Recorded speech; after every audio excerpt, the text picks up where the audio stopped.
Hey, Captain Logos here, preacher at large, teaching the word, inspiring, 3 minutes at a time. Hey, this is part 2 of how to study the Bible. So let's get into it. All right? 7 guidelines for understanding any book. All right?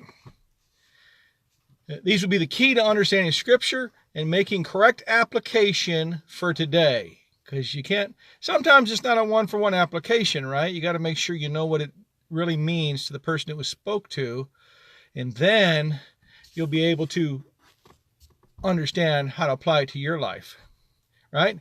We need to look at language. Number 1 is language. Look at the structure of the language. If you have to get some Greek or Hebrew tools, you can get them really easily now online. It's not that hard. You don't need to be a Greek scholar, but you need to look at some of the Greek words and the culture and the language. So that's the one thing. So language, number 1. Number 2 is culture.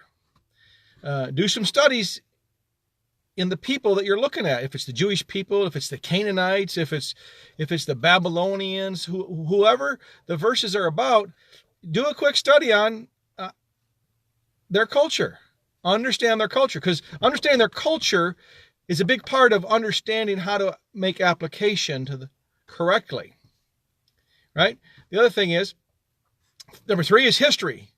Understand the history of the passage, people, places, and things. And not just the biblical history, but what is going on in the political, economical, right, in history, non-biblical history. What's going on with all of this? You need to look at that, right? Then look at the situation. Number 4, situation. Look at what is happening, right? And is the verse and the surrounding verses. You can't just look at one verse. You got to look at what's going on, what's the situation, look forward and look backwards, right? Right. Another one is location, right? Do some research on the location. I have a sermon called The Gates of Hell, and it's this point where Jesus is basically at the graduation with his disciples. He's getting ready to go up to Jerusalem to die.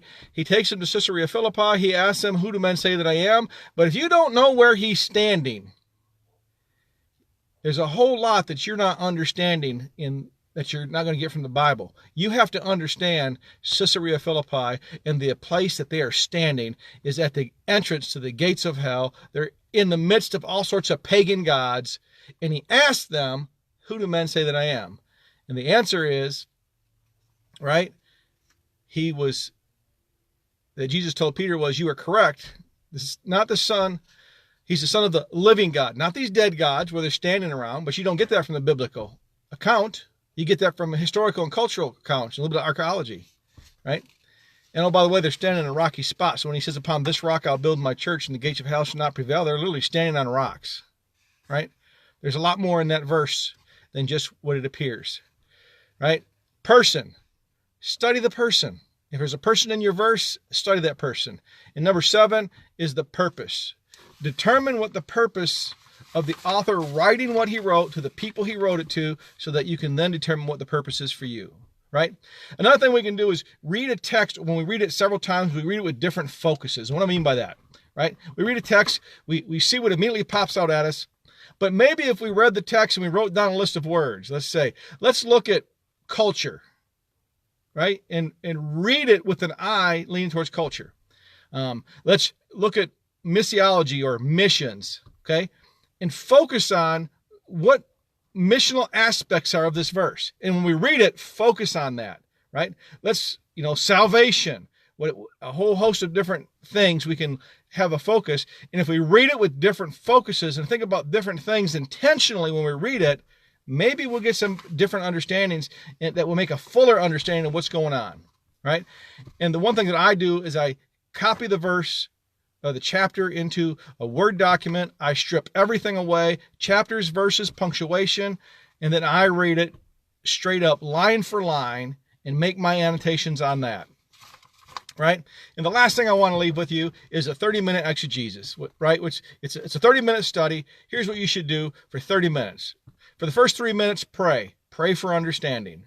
Number 2, read the text out loud several times. That should take 3 to 5 minutes. And then number 3, you want to observe what's going on in the passages, the 5 W's, the who, what, when, where, why, and the H, how, right? That should take 5 to 7 minutes.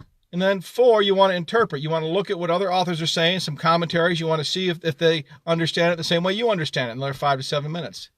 And then number 5, you want to make application. Then you need to draw a conclusion. What is God wanting you to understand and what to do with what you just read, right? Takes all 30 minutes to do that. Pick out a couple verses, pray, read, observe, interpret, and then apply. All right, folks. Now, that's 2 sessions on how to study. So, as usual, get your face in the Bible.